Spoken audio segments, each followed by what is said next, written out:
विश्व में सर्वत्र वैषम्य है,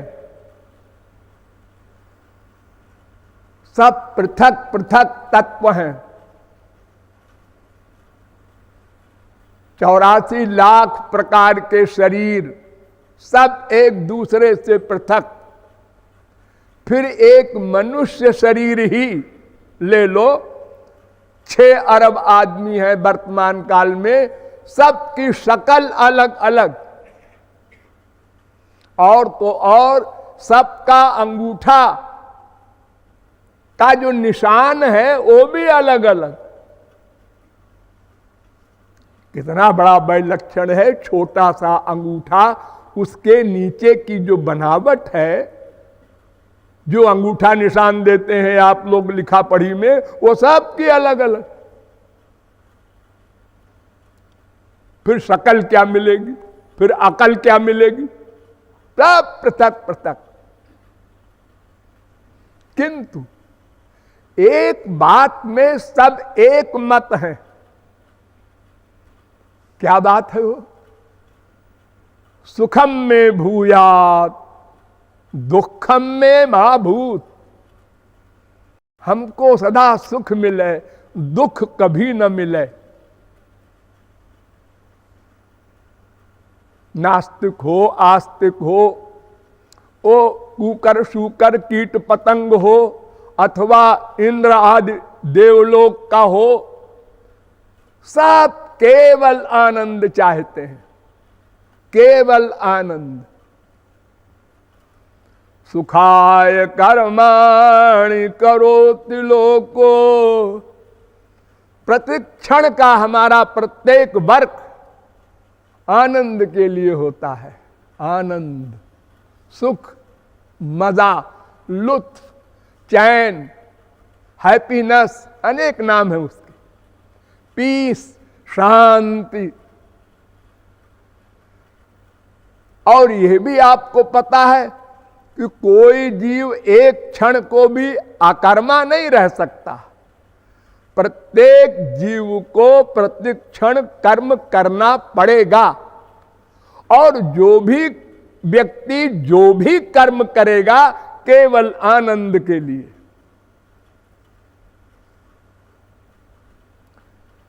इतना बड़ा आश्चर्य। पशु पक्षी कीट पतंग से लेकर ब्रह्मा तक सब केवल एक आनंद चाहते हैं। और अनंत जन्मों के प्रयत्न के पश्चात भी अद्यावधि आनंद का लवलेश भी नहीं प्राप्त हो सका।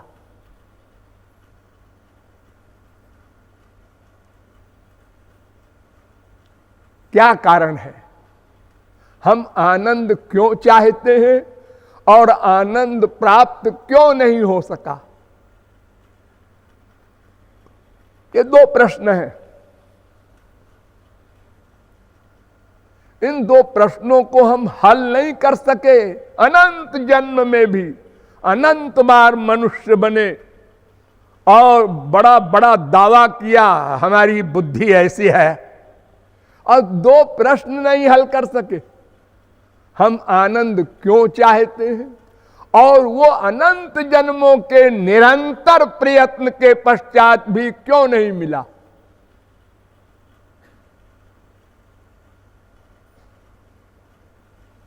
तो आनंद क्यों चाहते हैं, इसका तो उत्तर वेदों ने दिया।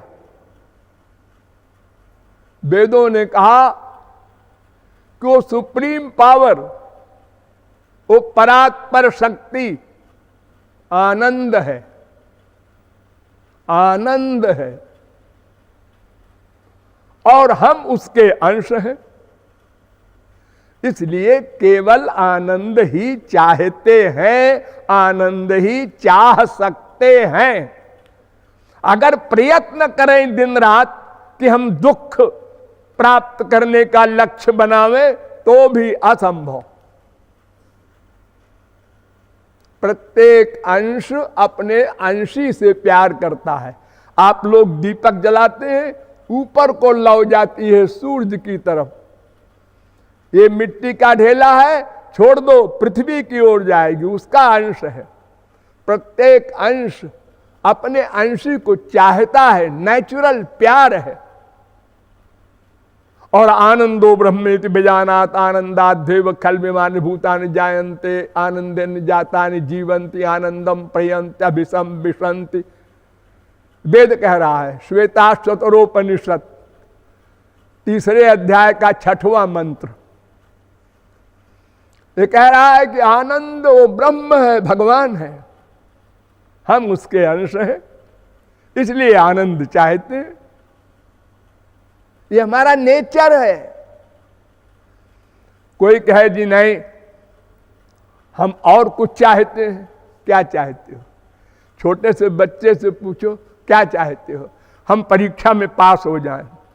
अच्छा, ये पास हो करके क्या होगा?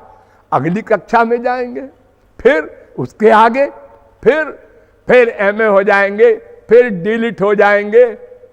अच्छा, तो इससे क्या होगा? इससे नौकरी मिल जाएगी बढ़िया। अच्छा, उस नौकरी से क्या होगा? 10,000, 20,000, 50,000 पे मिलेगी। अच्छा, तो वो पे लेकर के, वो पैसा लेके क्या करोगे? अरे उससे तमाम संसार का सामान आएगा। हाँ, ये संसार का सामान क्यों चाहते हो? अरे उससे आनंद मिलेगा, आनंद मिलेगा। ये सब सामान जो संसार का है, इसके द्वारा आनंद चाहते हैं। और आनंद क्यों चाहते हैं ये पता नहीं। वो बच्चा कहता है ये पता नहीं है आनंद हम क्यों चाहते हैं। लेकिन मां से, बाप से, बेटे से, बीवी से, पति से, धन से, पड़ोसी से, हर विश्व के कण कण से आनंद चाहते हैं। और निरंतर प्रयत्न करते रहे हैं। बड़ी बड़ी सीट मिली, स्वर्ग में गए। अभी तो हम छोटी सी लिमिट में सोचते हैं, हमारे पास साइकिल है, कार हो जाती है तो आनंद मिल जाता। कार में बैठ के जा रहे हो, हाँ आनंद मिल रहा है। मारुति में एक मर्सिडीज गाड़ी बगल में आके खड़ी हो गई, ये गाड़ी होती तब आनंद मिलता। लो, आनंद ही समाप्त हो गया आपका। अपने से आगे वाले सुख को देखकर अपना सुख क्षीण हो जाता है। एक एमए पास बैठा है, दूसरे बगल में बैठा है। आप कहां तक पढ़े? High school. हम तो एमए। और उसके बगल में एक और बैठा मिल गया, आप हम आईएएस है। आईएएस पिचक गया। तो आनंद हमारा जन्म सिद्ध नेचुरल अधिकार है। हम आनंद चाहते हैं और सदा चाहते रहेंगे जब तक आनंद मिल नहीं जाएगा। रसो वै सह रसग्वम हेवायम लब्ध्वा नंदी भवति। वेद कह रहा है वो आनंद है, उसको पाकर यह आनंदमय हो सकता है।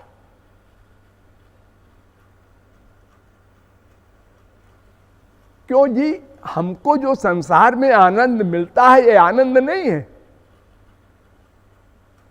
अरे संसार में मां से, बाप से, बेटे से, बीबी से, पति से, रसगुल्ले से, सबसे हमको जो आनंद रोज मिलता है, ये भी तो आनंद है। नहीं, जो वही भूमा तत्सुखम, वेद कह रहा है, जो अनंत मात्रा का हो और अनंत काल के लिए हो, वो आनंद है। हम जो आनंद पाते हैं ये अनंत मात्रा का नहीं है, बहुत थोड़ी मात्रा का है, नंबर 1। और थोड़ी देर बाद समाप्त हो जाता है, नंबर 2। जैसे भूखे हैं, एक रसगुल्ला खाया, बड़ा अच्छा बना है, दूसरा अच्छा बना है, तीसरा ठीक है, चौथा बस अरे खाओ, रसगुल्ले में आनंद है तो खाए जाओ। जी नहीं, उल्टी हो जाएगी अब तो। उसी से सुख जो मिला पहले, दूसरे रसगुल्ले में कम, तीसरे में और कम, चौथे में खत्म। उसी बेटे को, उसी माँ को, उसी बीबी को चिपटाया, पहली बार अधिक सुख, दूसरी बार कम, तीसरी बार और चौथी बार जाओ बेटा खेलो, खत्म। एक ऐसा सुख है, इतना बड़ा धोखा, और फिर भी हम उस चक्कर में पड़े। तो ये सुख थोड़ा फिर घटने वाला, दो दोष, थोड़ा और घटने वाला। जैसे सवेरे की सूरज के तरफ आप मुंह कर खड़े हो तो बड़ी लंबी परछाई होगी, फिर 8 बजे, 9 बजे, 10 बजे छोटी होती जाएगी, 12 बजे समाप्त हो जाएगी। ये संसार का सुख है। बहुत बड़ी नहर गंगा जी से निकली और छोटी होती हो गई, छोटी होती गई, और आखिर में एक नाली बन गई, खत्म हो गई। तो ये सुख नहीं। और फिर जो सुख है भी वो हमेशा तो रहे, खत्म। उसी बेटे को चिपटाए मां, बड़ा सुख मिल रहा है, बीबी को चिपटाए पति, बड़ा सुख मिल रहा है, और नींद आ गई, भाड़ में जाए बेटा, भाड़ में जाए बीबी, सो गया। अरे सोने का इतना सुख है कि ये बड़े बड़े प्यार के आपके जो संसार के लोग हैं, ये सब समाप्त हो गए। तो सुख संसार में कहीं भी नहीं है। हमको भ्रम है, अगर हमारा भ्रम हम समझ ले तो आगे बढ़ने का प्रयत्न न करें। 1 लाख है 2 लाख हो जाए, 1 करोड़ है 2 करोड़ हो जाए, ये बीमारी समाप्त हो जाए। हाँ, 2 रोटी 2 कपड़ा चाहिए, बस इसके आगे संग्रह करना। अधिकम जो भी मन्ने तो सस्तेनो दंडमर्हति। वेदव्यास कहते हैं कि आपके शरीर का काम चल जाए, इतने धन के अलावा अगर और धन इकट्ठा करते हो तो तुम चोर हो। स्पिरिचुअल गवर्नमेंट के यहां से तुम चोर करार दिए जाओगे और दंड मिलेगा, और धन तो यहीं रखा रह जाएगा। भगवान बड़े होशियार हैं, उन्होंने कहा देखो भाई, तुमने 420 करके गरीबों को ठग करके बहुत बड़ी कोठी बनाई। तो देखो ऐसा है कि जब तुम यहां से जाओगे तो ये कोठी तो यहीं रहेगी, क्योंकि पृथ्वी तो हमारी है, तुम इसको ले नहीं जा सकते। और इसके बनाने में जो 420 किया है वो दंड अलग मिलेगा मरने के बाद। और शरीर जो तुमको दिया है मैंने, ये यहीं रखवा लेंगे। अगर शरीर ले जाने की परमिशन होती तो सब हीरे जवाहरात हम इसी में करके ले जाते, संसार समाप्त हो गया होता कब का। लेकिन निराकार रूप से हमको जाना पड़ता है। तो संसार, ये वर्तमान जो मृत्युलोक है, इसमें तमाम क्लासेज हैं। किसी के बाप नहीं है, किसी के माँ नहीं है, किसी के माँ बाप दोनों नहीं है, किसी के पति नहीं है, किसी के बीबी नहीं है, किसी के बेटा नहीं है, किसी के धन नहीं है, किसी का शरीर रोगी है। अनेक प्रकार की गड़बड़ियों में कोई न कोई गड़बड़ी सबको है।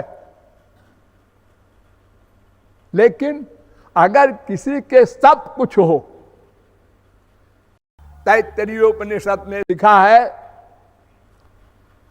शैषा नंदस्य मीमांसा भवति, ये वेद मंत्र है, 2 अध्याय का 8वां मंत्र।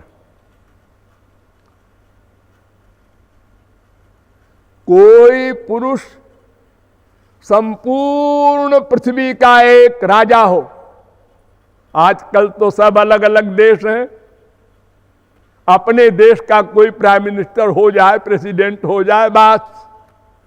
लेकिन प्राचीन काल में सारे विश्व का एक राजा हुआ करता था। ध्रुव प्रहलाद वगैरह हुए हैं। और वो युवावस्था हो, स्वस्थ हो, सुंदर हो, बुद्धिमान हो, गुणवान हो, धनवान हो, प्रजा उसके अनुकूल हो, सब प्रकार के गुण हो उसमें। अगर ऐसा कोई राजा हो तो संसार का सबसे बड़ा सुखी माना जाता है। वो मानुष आनंद की अंतिम लिमिट, ध्यान दो। लेकिन तेजे शतम मानुषा आनंदा, ऐसे सैकड़ों हजारों राजा के सुख के बराबर गंधर्व, मनुष्य गंधर्व लोक होता है एक, वहां का सुख हजारों एक पृथ्वी के सम्राट का सुख बराबर एक मानव गंधर्व के लोक के सुख के। और तेजे शतम मनुष्य गंधर्वाणाम आनंदा स एकः देव गंधर्वाणाम आनंदा, तेजे शतम देव गंधर्वाणाम आनंदा स एकः पितॄणाम चिरलोक लोकानाम आनंदा, तेजे शतम पितॄणाम चिरलोक लोकानाम आनंदा स एक आजान जानाम देवानाम आनंदः, तेजे शतम आजान जानाम देवानाम आनंदः स एक कर्म देवानाम आनंदः, तेजे शतम कर्म देवानाम आनंदः स एक देवानाम आनंदः, तेजे शतम देवानाम आनंदः स एक इंद्रस्यानंदः, तेजे शतम इंद्रस्यानंदः स एको बृहस्पतिरानंदः, तेजे शतम बृहस्पतिरानंदः स एक प्रजापतिरानंदः, तेजे शतम प्रजापतिरानंदः स एको ब्रह्मण आनंदः। ये 11 कक्षाएं हैं आनंद की। एक तो मैंने बताया संसार का एक राजा हो, इससे हजारों गुना बड़ा मनुष्य गंधर्व का लोक, उससे हजारों गुना बड़ा देव गंधर्व के लोक का सुख, उससे हजारों गुना बड़ा पितृलोक का सुख, उससे हजारों गुना बड़ा आजानज देव का सुख, उससे हजारों गुना बड़ा कर्म देव का सुख, उससे हजारों गुना बड़ा देव का सुख, उससे हजारों गुना बड़ा इंद्र का सुख, उससे हजारों गुना बड़ा बृहस्पति का सुख, उससे हजारों गुना बड़ा प्रजापति का सुख, उससे हजारों गुना बड़ा ब्रह्मा का लोक वाला सुख। ये सब माया के लोक के सुख बता रहा हूं मैं, असली सुख नहीं है अभी। जैसे आपके यहां बाहरी अंतर है, एक आदमी रोटी दाल खाता है, एक आदमी 3 तरकारी भी खाता है, एक आदमी और उसमें पूड़ी कचौड़ी हलवा मालपुआ खीर खाता है, थोड़ा थोड़ा अंतर है। ऐसे ही स्वर्गलोक में भी अंतर है। अपने से ऊपर वाले सुख को देखकर दुख होता है।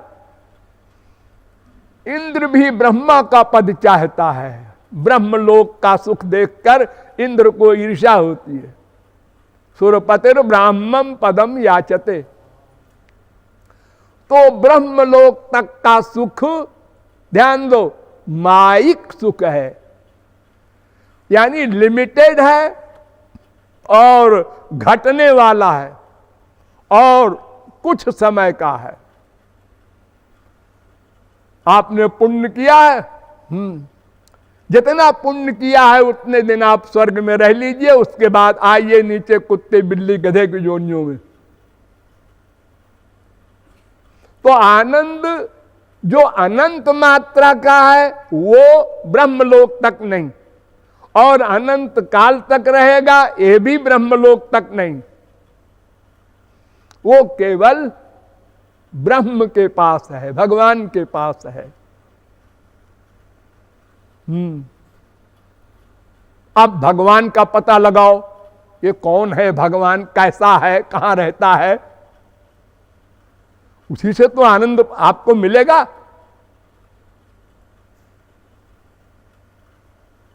चलिए वेदों में और किसी वाणी पर विश्वास नहीं करना है।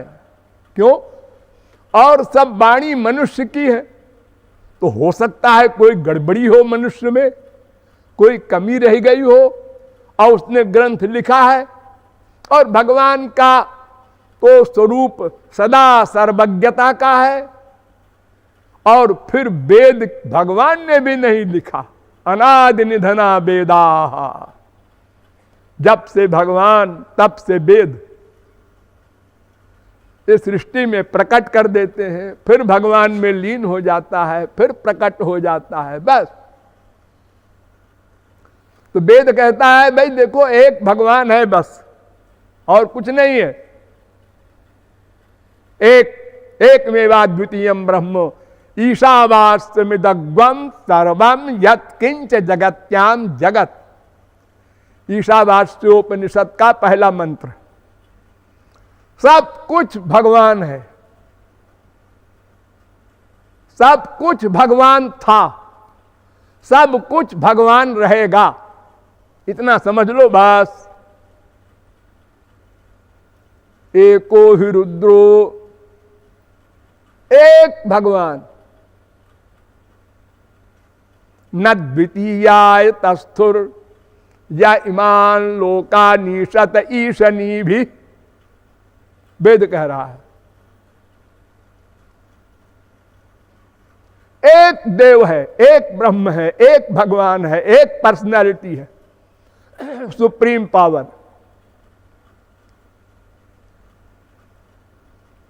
पुरुष एवेदग्वम सर्वम जदभूतम यच्च भाव्यम उतामृतत्वशेषानो यदन्नेनातिरोहति। ऋग्वेद अथर्ववेद दोनों में ये मंत्र है, और श्वेताश्वतरोपनिषद में भी है, तीसरे अध्याय का 15वां मंत्र। सब कुछ ब्रह्म है। आत्मा वा इदमेक एवाग्र आसीत। ऐतरेयोपनिषद पहले अध्याय का पहले खंड का पहला मंत्र। सब भगवान ही था, भगवान ही है, भगवान ही रहेगा। फिर अब आगे वही वेद दूसरी बात करने लगा। द्वा सुपर्णा सौजा सखाया समानम वृक्षम परिखस्व जाते तयोरन्य पिप्पलम स्वाद्वत्यनन्यो अभिचाकशीति। ये श्वेताश्वतरोपनिषद के चौथे अध्याय का 6वां मंत्र है। यानी दो है, एक नहीं दो है। हमारे हृदय में दो रहते हैं, एक आप, एक आपका बाप भगवान, ये दो रहते हैं। एक बालक आप और एक पालक भगवान, ये दो रहते हैं, सदा से एक साथ हैं। आप कुत्ते बने, हाँ वो भगवान साथ जाएगा। आप गधे बने, भगवान आपके साथ रहेगा। एक सेकंड को भगवान आपका साथ नहीं छोड़ सकता, ऐसा सखा है। समाने वृक्षे पुरुषो निमग्नो निशया शोचति मुह्यमानः जुष्टम यदा पश्यत्यन्यमीश महिमान भीत शोका। श्वेताश्वतरोपनिषद चौथे अध्याय का 7वां मंत्र। ये कह रहा है देखो भाई एक तुम हो और एक परमात्मा है। दो हृदय के अंदर ही दोनों रहते हैं, लेकिन यों है रहते हैं, ये जीवात्मा ये परमात्मा। तो जुष्टम यदा पश्यत्यन्यमीशम, अगर ये जीवात्मा अबाउट टर्न होकर परमात्मा के सामने आ जाए तो बस परमानंद मिल जाए। ये पीठ किए है, विमुख है, माया के सन्मुख है। इतनी सी बात है केवल। यानी दो पर्सनैलिटी हुई अब, जीवात्मा परमात्मा। फिर बदल गया वेद, कहता है नहीं नहीं, दो नहीं, तीन है। सर्वा जीवे सर्व संस्थे बृहंते अस्मिन् हंसो भ्राम्यते ब्रह्मचक्रे पृथगात्मानं प्रेरितारंच मत्वा। एक वो परमात्मा, एक मैं जीवात्मा, और एक ये है माया, वो मैं यह, ये तीन तत्व है अनाद्यनंत। श्वेताश्वतरोपनिषद पहले अध्याय का 6वां मंत्र है।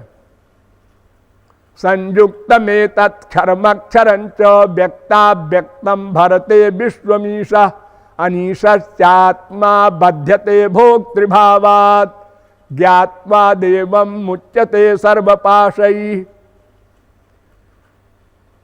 श्वेताश्वतरोपनिषद पहले अध्याय का 8वां मंत्र। ये क्या कह रहा है? ये कह रहा है कि एक जीव एक माया, ये दोनों अज हैं। अज माने सदा से थे, सदा रहेंगे। इन दोनों का शासक नियामक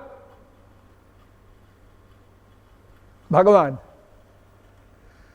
यानी ये दोनों भगवान की शक्ति है, उनके अंडर में रहती है। न जीव भगवान को चैलेंज कर सकता है कि मुझे आपकी आवश्यकता नहीं है, न माया चैलेंज कर सकती है। दोनों का नित्य संबंध है भगवान से। फिर वेद कहता है ज्ञाज्ञौ द्वावजा विशनीषा वजा हेका भोक्तृभोग्यार्थ युक्ता अनंतश्चात्मा विश्वरूपो ह्यकर्ता त्रयम जदा बिंदते ब्रह्म में तत्। श्वेताश्वतरोपनिषद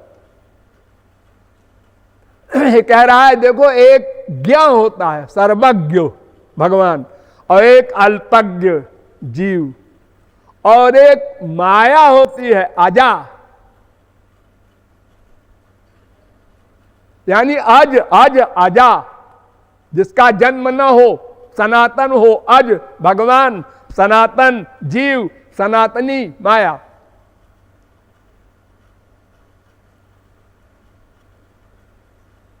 फिर वेद कहता है एतद् ज्ञेयं नित्यमेवात्म संस्थम नातः परम वेदितव्यम भी किंचित भोक्ता भोग्यम प्रेरितारंच मत्वा सर्वं प्रोक्तम त्रिविधम ब्रह्म में तत्। 12वां मंत्र ये भी वही बात कर रहा है। जीव माया ब्रह्म तीन तत्व है, और जीव माया का शासक भगवान है। क्षरम प्रधानम अमृताक्षरम मरक्षरात्माना विशते देव एका। ये वेद मंत्र भी यही कहता है। डिटेल नहीं करेंगे, सारांश में समझिए कि वेद कह रहा है एक तत्व है भगवान, वही वेद कह रहा है दो तत्व है भगवान और जीव, और वही वेद कह रहा है तीन तत्व है भगवान जीव माया। तो तीनों बात सही है। हाँ, तीनों सही है। क्यों?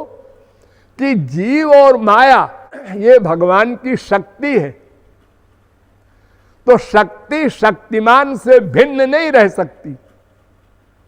शक्ति शक्तिमान के अंतर्गत होती है।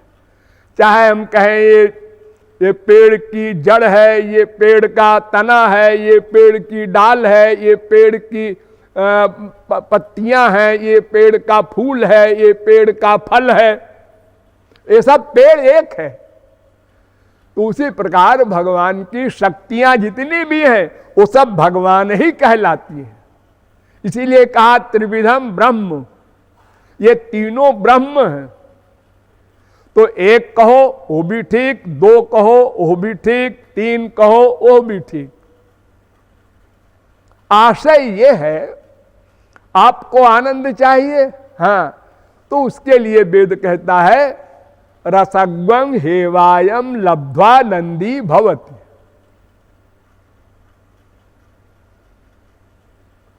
उसको पाकर यह आनंदमय हो सकता है, और कोई उपाय नहीं। भावार्थ है कि भगवान के पास आनंद है, उन्हीं से हमको मिल सकता है। तो वो भगवान कहाँ है, कैसे उसके हमारा संपर्क हो और कैसे आनंद मिले? तो भगवान कहते हैं एको देव सर्वभूतेषु गूढ़ सर्वव्यापी सर्वभूतांतरात्मा। भगवान सब जगह है, आपके हृदय में तो है ही है, सर्वव्यापक भी है। तो आपको कहीं जाना नहीं मंदिर में या तीर्थ में, आपके अंदर बैठा है, आपके आइडियाज नोट करता है, एक सेकंड को आपसे अलग नहीं होता। ये आप नहीं मानते, जानते तो हैं, हाँ जानते तो हैं, हृदय में भगवान रहते हैं। हिंदू मुसलमान ईसाई सब यही बोलते हैं, लेकिन मानता नहीं कोई। जो मान ले वो तो महापुरुष हो जाए। ये आप लोग जो प्राइवेट शब्द का प्रयोग करते हैं ना, जो मैं सोच रहा हूं कोई नहीं जानता, ये प्राइवेसी आपकी गलत है। कोई प्राइवेसी आपकी नहीं रह सकती। वो अंदर बैठा नोट कर रहा है आइडियाज, तो प्राइवेट कहां रह गए आप? लेकिन भूल जाते हैं आप, जब कोई गलत काम करने आप जाते हैं तो ये भूल जाते हैं, वो बैठा नोट कर लेगा। देखो आप लोगों में तमाम लोगों ने हाई स्कूल बीए एमए सब परीक्षाएं दी होंगी, तो आप अपनी कुर्सी पर बैठकर मेज पर कॉपी रखकर लिखते हैं। अगर आप ऐसा देखने लग जाए दूसरे की कॉपी में, डांट खा जाएंगे। मैंने बचपन में एक मजाक किया था, परीक्षा देने गया तो मैं बहुत जल्दी जल्दी लिखने का हमारा नेचर था। 3 घंटे के पेपर को आधा घंटे में मैंने लिख दिया, और उसके बाद तो मजाक सूझा तो हम एक की कॉपी में ऐसे देखने लगे। तो आ गया हमारे सामने वो निरीक्षक, मिस्टर अपने कॉपी में देखिए। हम फिर देखने लगे, वो फिर आया, अब के जरा गुस्से में कहा, हम फिर देखने लगे, तो उसने कॉपी हमारी उठा लिया।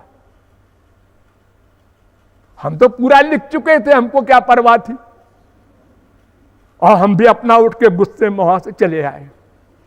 तो फिर लौट के आया, जाने लगे तो देखिए देखिए आप परीक्षा का मामला है, आप लिखिए, लेकिन उधर मत देखिए। हमने कहा मुझे नहीं लिखना। मैं चला आया, उसने बाद में बैठ के वो हमारी कॉपी देखने लगा। उसने कहा अरे तो सब सही लिखे हैं आधा घंटे में, और फिर भी ये नकल की एक्टिंग कर रहा था। कितने बड़े आश्चर्य की बात है। तो भगवान को पाना है, और सब जगह है, वो हमारे भीतर भी है बाहर भी है, लेकिन वो आनंद मिले कैसे हमको? या तो हम चुरा ले आनंद। अरे किसी के पास कोई चीज है, चुरा लो। तो भगवान से कैसे चुराओगे? वो सर्वांतर्यामी है, तुम चुराने चलोगे तभी वो नोट कर लेगा। तो जबरदस्ती छीन लो।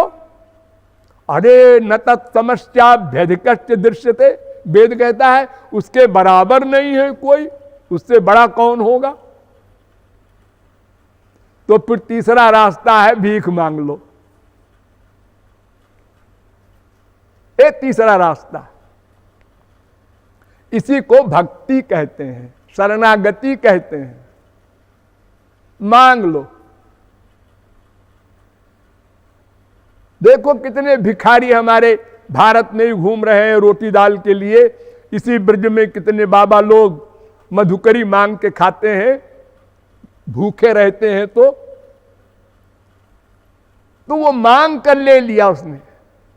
बांध कर लेना ये संसार में तो हो सकता है, भगवान के यहां नहीं हो सकता। चुरा के लेना ये भी नहीं हो सकता। तो इसलिए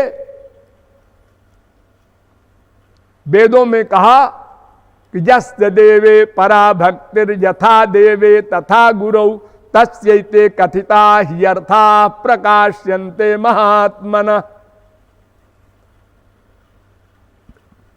जैसी भक्ति भगवान में हो वैसी भक्ति गुरु में हो, यानी दोनों की शरणागति एक सी हो 100%, तो उसको भगवत प्राप्ति हो जाएगी। और कोई मार्ग नहीं है, नहीं। उपासते पुरुषम जेष कामास्ते शुक्रमेत दति भरतंति धीरा, वेद कह रहा है। यो ब्रह्मांडम विदधाति पूर्वम, वेद कह रहा है। अरे गीता तो आप लोगों ने सुना पढ़ा होगा। दैवी हेषा गुणमयी मम माया दुरत्यया मामेव जे प्रपद्यन्ते माया में ताम तरंति ते। भगवान कहते हैं मेरी एक माया है, उसको पार करोगे तब आनंद मिलेगा। और माया को कौन पार करेगा? ये 7वें अध्याय का 14वां मंत्र है, श्लोक है।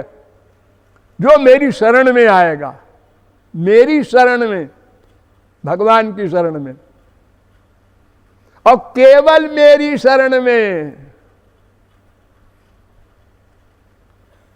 केवल मामेकम शरणम ब्रज। ये गीता क्या है? भगवान से अर्जुन कहता है गीता के प्रारंभ में, शिष्यस्ते हम साधिमाम त्वाम प्रपन्नम, मैं आपका शिष्य हूं, प्रपन्न शिष्य हूं, कंप्लीट सरेंडर। अच्छा, आप हमारे गुरु हैं, क्योंकि अगर आपको मैं भगवान कह दूंगा तो आप कहेंगे गुरु के पास जाओ, डायरेक्ट कांटेक्ट भगवान से नहीं हो सकता, इसलिए मैं आपको गुरु कह रहा हूं।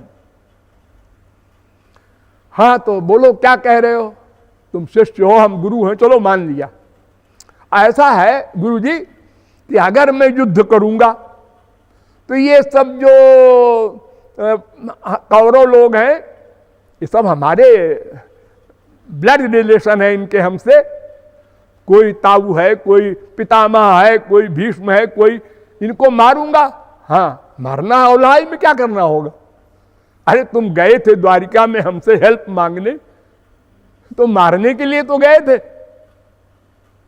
हाँ हाँ वो तो ठीक है, लेकिन अब हमारी समझ में आया कि मारना ठीक नहीं है, क्योंकि इनकी स्त्रियां विधवा होंगी, वो कैरेक्टरलेस हो जाएंगी, उनके संतान पैदा होगी वर्णशंकर, ये पाप, इतना बड़ा नरक मैं नहीं चाहता पृथ्वी। तो क्यों रे, जब तू मांगने गया था हमसे द्वारिका में कि महाराज हम तो आपकी हेल्प मांगने आए हैं, और बिना हथियार के मुझको तूने चुन लिया, तो तब तेरी समझ में नहीं आया था किससे युद्ध करना है? अरे मालूम तो रहा होगा कौरवों से करना है युद्ध। हाँ मालूम तो था।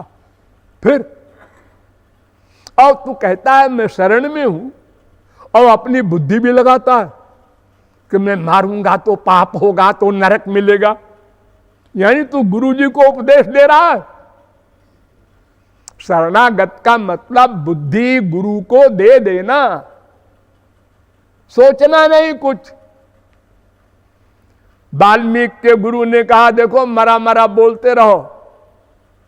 मरा मरा क्यों बोलूं? प्रश्न नहीं करना, और तब तक बोलते रहना जब तक मैं ना आऊं। तो आप कब आएंगे? प्रश्न नहीं करना, हमारी जब इच्छा होगी तब आएंगे। गुरु से प्रश्न नहीं किया जाता, गुरु की आज्ञा में बुद्धि नहीं लगाई जाती है, और नहीं लगाया उसने, और महापुरुष हो करके निकला। तो अर्जुन तू तो बड़ा विद्वान है, और हमको गुरु कहता है, और शरणागत भी कहता है अपने आप को, फिर ये बुद्धि क्यों लगा रहा है? इसी एक पॉइंट के लिए 18 अध्याय गीता के सुनाए भगवान ने, और जब पूरा ज्ञान हो गया तब भगवान ने अंत में कहा, कच्चिद अज्ञान सम्मोह प्रणष्टस्ते धनंजय। अब तेरा ज्ञान चला गया अर्जुन। तो अर्जुन ने कहा, नष्टो मोह स्मृतिर्लब्धा तत्प्रसादान मयाच्युत। ये 73वां श्लोक गीता का एंड। हाँ, ज्ञान चला गया, ज्ञान आ गया, अब मैं युद्ध करूंगा, गुरु की जो आज्ञा होगी उसका पालन करूंगा, कोई मरे जे कुछ हो, हमको बुद्धि नहीं लगाना, इसका जिम्मेदार गुरु। जैसे हमारे संसार में मजिस्ट्रेट ने कहा गोली चलाओ पुलिस वालों को, चला दिया गोली, कौन मरा कौन कितने मरे हमको इससे मतलब नहीं, ऑर्डर है मजिस्ट्रेट का, हमने चला दिया गोली। तो भगवान ने अर्जुन से कहा भी था बीच में, अरे मैं इन सबको मार चुका हूं गधे, तू तो निमित्त मात्र हो जा, यश कमा ले कि अर्जुन ने मारा, और मारूंगा मैं तो अंदर बैठा हूं सबके। उसको बाएं तरफ घुमा दिया, मर गया, दाहिने तरफ घुमा दिया, जिंदा हो गया। बाहर से मारने की जरूरत नहीं हमको। स आत्मनि तिष्ठति, मैं तो सबके आत्मा के भीतर बैठा हूं। तो शरणागति या भक्ति दोनों का एक अर्थ है। और गीता से समझ लो, देखो पहले तमाम उपदेश दिया भगवान ने अर्जुन को। 18वें अध्याय में अंत में कहा कि सर्वगुह्यतमं भूय शृणु में परमं बचा। अर्जुन, प्राइवेट में प्राइवेट सबसे प्राइवेट बात सुन। एक होता है गुह्य माने प्राइवेट, एक होता है गुह्यतर माने प्राइवेट में प्राइवेट, एक होता है गुह्यतम माने सबसे प्राइवेट। क्या है महाराज? बता दो वो प्राइवेट उपदेश क्या है? वो ये है, ये 18वें अध्याय का 64वां श्लोक है। इसके आगे बताया प्राइवेट, मन मनाभो मद्भक्तो मज्जाजी माम नमस्कुरु। बस तो अपना मन अपनी बुद्धि सब कुछ मुझ में लगा करके मुझसे प्यार कर, शरणागत हो जा। ये सबसे प्राइवेट बात। अर्जुन का सिर हिलने लगा। हाँ। और सुन, सर्वधर्मान परित्यज्य मामेकं शरणं व्रज अहं त्वां सर्व पापेभ्यो मोक्षयिष्यामि मा शुचा। ये तू धर्म धर्म चिल्ला रहा है कि इनको मारूंगा तो अधर्म होगा, तो धर्म अधर्म सब चक्कर छोड़, तू तो मेरी शरण में आ जा। तो महाराज ये जो वेद में आपके कहा गया है कि हत्या करने का पाप होता है, अहं त्वां सर्व पापेभ्यो मोक्षयिष्यामि। अगर भगवान और गुरु की शरण में रह करके पाप करता है कोई, तो वो उसके जिम्मेदार है, वो क्षमा कर देंगे। तो मैं तुझको क्षमा कर दूंगा और अपना लोक दे दूंगा पुरस्कार में। ये गीता का एंड है। यानी भगवान की शरणागति से ही वो आनंद मिलेगा। फिर गीता में कहा गया 9वें अध्याय में, अनन्याश्चिन्तयन्तो मां ये जनाः पर्युपासते तेषां नित्याभियुक्तानां योगक्षेमं वहाम्यहम्। जो मेरी शरणागति में हो जाएगा, यानी मन मुझ में नित्य लगा देगा, तो मैं उसका योगक्षेम वहन करूंगा, यानी उसकी जिम्मेदारी, उसका ठेका मैं लूंगा। 9वें अध्याय का 22वां श्लोक। फिर उसी गीता में फिर कहा, पत्रम पुष्पम फलम तो यम जो में भक्त्या प्रयच्छति। देखो भक्ति का कितना बड़ा कमाल है कि मुझे कोई पत्ता दे दे संसार में किसी को आप खाना खिलाते हैं तो उसकी हैसियत देख करके, ये बहुत बड़ा आदमी है, इसके लिए ऐसा ऐसा खाना बनाओ, ये सूखी रोटी नहीं खाएगा। और भगवान के लिए कहते हैं पत्रम, पत्ता कोई पेड़ का पत्ता, पुष्पम कोई फूल, फलम कोई फल। हम बहुत गरीब हैं, कहां से फल खरीदेंगे? अरे पेड़ का पत्ता भी नहीं दे सकता, नहीं हम चल नहीं सकते, हमारा पैर गड़बड़ है। तोयम पानी दे दे, पत्रम पुष्पम फलम तोयम, भक्ति से देना। ऐसे देने से तो मैं अमृत भी नहीं पीऊंगा। ये भक्ति का कमाल है। यत करोश यदस्नास यज्जुहोश ददास यत, सब भगवान को दो, डरो मत। उनका स्मरण सदा होता रहे प्रत्येक कर्म के करते समय। सारी गीता में भगवान ने चैलेंज किया। 9वें अध्याय का 31वां मंत्र श्लोक, कौन्तेय प्रतिजानीहि न मे भक्त प्रणश्यति। अर्जुन कान खोल कर सुन, मेरे भक्त का पतन नहीं हो सकता, उसका मैं ठेकेदार हूं। और वो भक्ति कौन करे, सबको अधिकार है। उसी गीता में लिखा, अपिचेत सुदुराचारो भजते माम अनन्य भाग साधुरेव समन्तव्य। घोर दुराचारी भी अगर मेरी भक्ति करता है तो उसको संत ही मानो। सदाचारी तो करता ही है, कोई हो, पुरुष नपुंसक नारी नर जीव चराचर कोय, सर्वभाव भज कपट तज मोहि परम प्रिय सोय। भागवत देखो, भागवत में इतना सुंदर वर्णन है जितना वेदों में नहीं, शास्त्रों में नहीं और पुराणों में भी नहीं।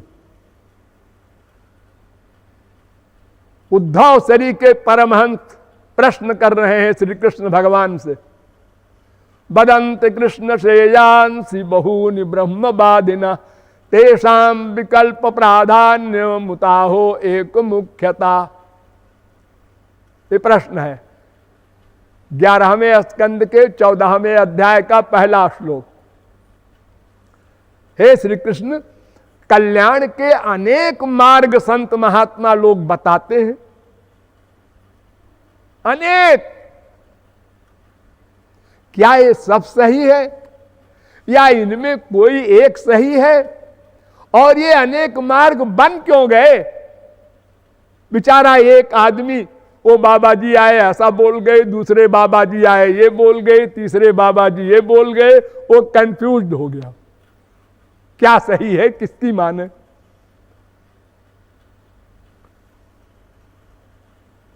तो भगवान ने उत्तर दिया,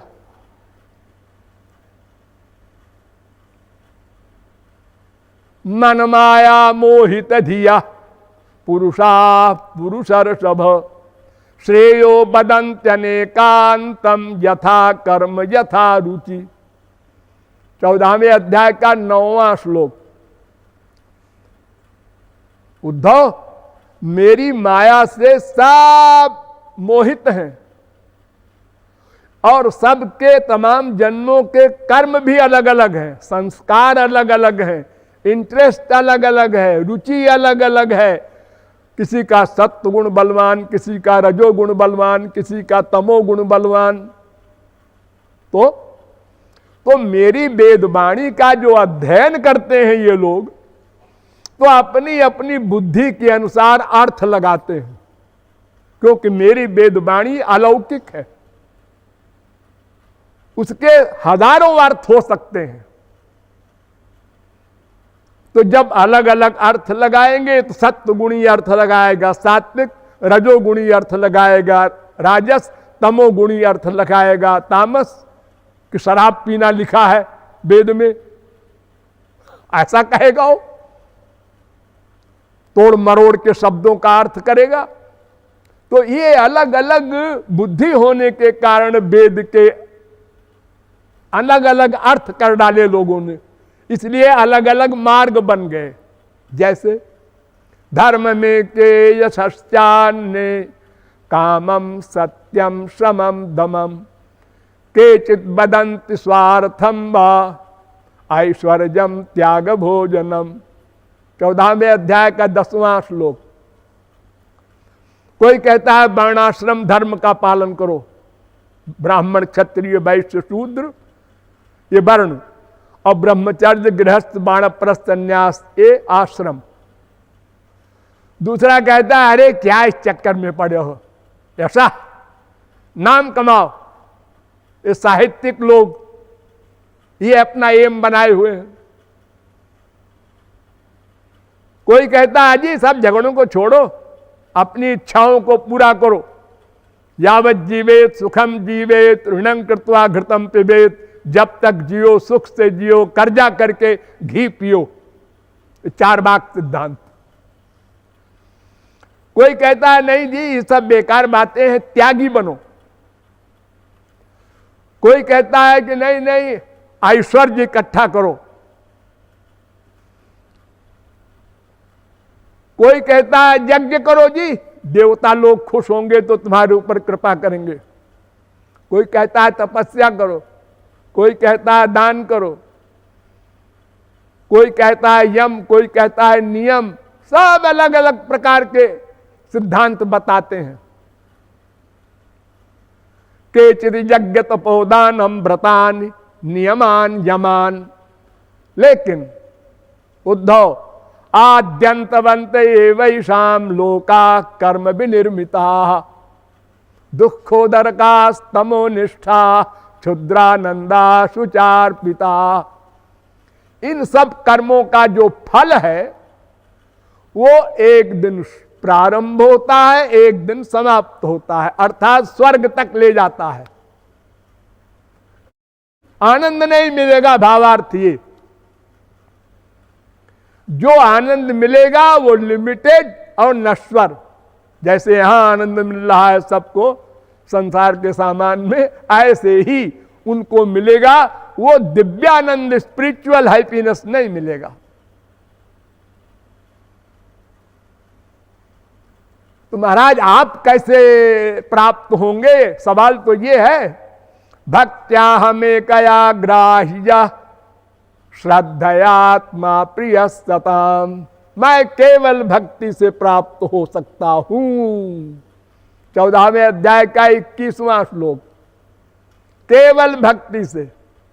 न माम साधयत योगो न सांख्यं धर्म उद्धव न स्वाध्याय तपस्त्यागो निष्ठा पूर्तम न दक्षिणा। व्रतानि यज्ञ छंदांस। कोई साधन नहीं है जो मुझे प्राप्त करा सके।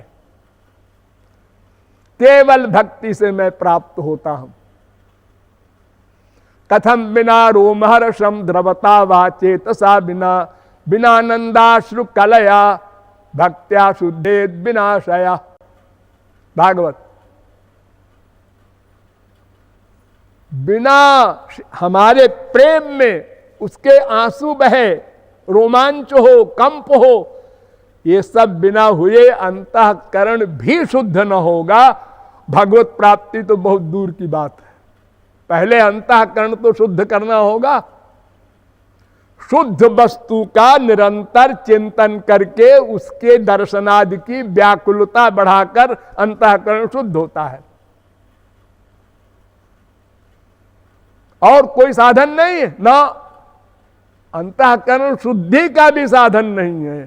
शंकराचार्य सरी के अद्वैती भी अपनी मां को उपदेश करते हैं, शुद्धयति हीनांतरात्मा कृष्ण पदाम्भोज भक्ति मृते। मां श्री कृष्ण भक्ति के बिना अंतःकरण शुद्ध ही नहीं हो सकता। फिर भगवत प्राप्ति वगैरह तो आगे की बातें हैं। तो इस प्रकार शरणागति या भक्ति से ही भगवान की प्राप्ति होती है, और कोई भी कर्म, ज्ञान, योग, तपश्चर्या भगवान को तुम्हारे पास नहीं ला सकता। वो बेचारे बीच में कुछ दूर तक ले जाके छोड़ देते हैं।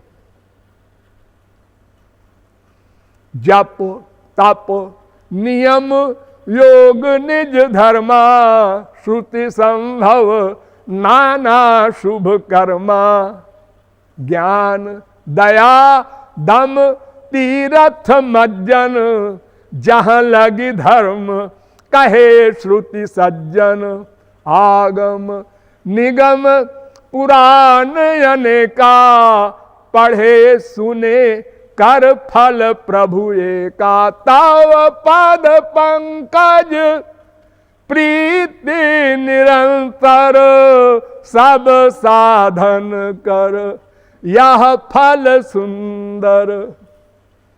कोई साधन नहीं। जिमि थल बिनु जल रही न सकाई, कोटि भांति को करयु पाई, तथा मोक्ष सुख सुनु खगराई, रही न सकई हरि भगति बिहाई। जैसे पृथ्वी के बिना जल नहीं ठहर सकता कहीं, ऐसे ही भक्ति के बिना माया से मुक्ति नहीं हो सकती। चाहे कोई ज्ञानी 1000 जन्म ज्ञान के मार्ग पर चलता रहे, मोक्ष नहीं मिलेगा। बारी मथे बरु होई घृत, असिकता ते बरु तेल, बिनु हरि भजन न भव तरिय, यह सिद्धांत अपेल। मिलहि न रघुपति बिनु अनुरागा, किए जोग जप ज्ञान विरागा। और फिर ये कलयुग है, यही कलिकाल न साधन दूजा, जोग यज्ञ जप तप व्रत पूजा। ये सब कलयुग में नहीं है। कलयुग योग यज्ञ नहीं ज्ञाना, एक आधार राम गुण गाना।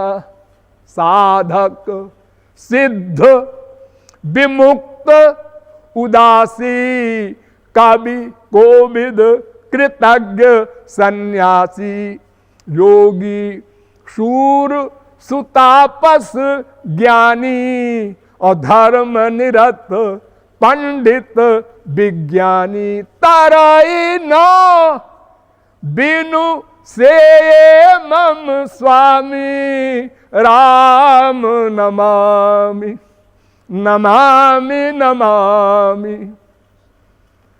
कोई मानस रोग भी नहीं जाएगा। काम, क्रोध, लोभ, मोह, मद, मात्सर्य, ईर्षा, द्वेष, पाखंड, ये एक भी दोष नहीं जा सकता। नेम धर्म आचार तप, योग यज्ञ जप दान, भेषज पुनि कोटिन करिय, रुज न जाहि हरियान। रोग नहीं जाएगा। कैसे जाएगा? रघुपति भक्ति सजीवन मूरी। लेकिन ये रघुपति भक्ति कराने वाला चाहिए एक, तो सदगुरु वैद्य बचन विश्वासा। कोई महापुरुष मिले और उसकी वाणी पर बिना बुद्धि लगाए 100% विश्वास करो। डॉक्टर के पास जा रहे हो, हाँ तकलीफ है, हाँ अच्छा, डॉक्टर ने देखा, देखो ये दवा 4 बूंद लेना, 1 चम्मच पानी में मिलाना और 3 बार पी लेना। यस डॉक्टर साहब, ये मेरा 6 फुट का शरीर, ये 4 बूंद से क्या होगा? ना बोलो नहीं, जो कहते हैं उसे करो जा करके। मैं तो पूरी शीशी पीऊंगा, तुम मरोगे तो तुम जिम्मेदार हो, मैं नहीं हूं। हाँ देखो हम संसार में अंधविश्वास करते हैं डॉक्टर के आगे जाकर के, और भगवान के एरिया में जाकर के ऐसा है कि मेरी बुद्धि तो ऐसा कहती है, तुम्हारी बुद्धि तो माया की है, वो तो माया की ही बात कहेगी, वो अलौकिक बात कहां से समझेगी और कहेगी। तो साधक सिद्ध कोई हो, उसको सद्गुरु की आवश्यकता है, उसकी शरणागति की आवश्यकता है। फिर रघुपति भक्ति करो तो अंतःकरण शुद्ध होगा, और जब अंतःकरण शुद्ध हो जाएगा तब फिर गुरु स्वरूप शक्ति देगा। ध्यान दो, ये भगवान की एक प्राइवेट पावर है, स्वरूप शक्ति। तो वह शुद्ध अंतःकरण को दिव्य बना देगा, वो ऐसी शक्ति है। मन दिव्य हो जाएगा, बुद्धि दिव्य हो जाएगी, इंद्रियां सब दिव्य हो जाएंगी, यानी भगवान की आंख मिल जाएगी, भगवान के कान मिल जाएंगे, भगवान की नासिका मिल जाएगी, यानी जो जो शक्तियां भगवान की इंद्रियों में है वो तुमको दे देंगे। अब तुम भगवान को देख सकते हो। जब अवतार लेके आवे, चाहे जैसे आवे, वो घोर बूढ़े बन के आवे लठिया लेके, तो भी तुम पहचान लोगे, क्योंकि तुम्हारी दृष्टि दिव्य हो गई, तुम्हारे कान दिव्य हो गए, तुम्हारा मन दिव्य हो गया, तुम्हारी बुद्धि दिव्य हो गई। अब माया निवृत्ति भी तत्काल और परमानंद प्राप्ति भी, त्रिगुण त्रिकर्म त्रिदोष पंचक्लेश पंचकोश सब बीमारियां समाप्त। और सदा पश्यंत सूरयः तद विष्णु परमं पदम, मृत्यु के बाद भगवान के लोक में जाकर भगवत संबंधी परमानंद का उपभोग करोगे। उसमें बहुत बारीकियां हैं, दिव्यानंद में भी बहुत से भेद हैं। एक दिव्यानंद होता है ब्रह्मानंद, उससे बड़ा होता है वैकुंठ का आनंद, वो सगुण साकार का, उससे बड़ा द्वारिका का आनंद, उससे बड़ा मथुरा का आनंद, उससे बड़ा वृंदावन का आनंद, उससे बड़ा कुंज का आनंद, उससे बड़ा निकुंज का आनंद, उससे बड़ा निर्वृत निकुंज का आनंद। ये तमाम क्लासेज हैं उस दिव्यानंद में भी, लेकिन वो तो बाद की बातें हैं। अभी तो आपको अंतःकरण शुद्धि की साधना करना है। शेष फिर कभी। बोलिए वृंदावन बिहारी लाल की।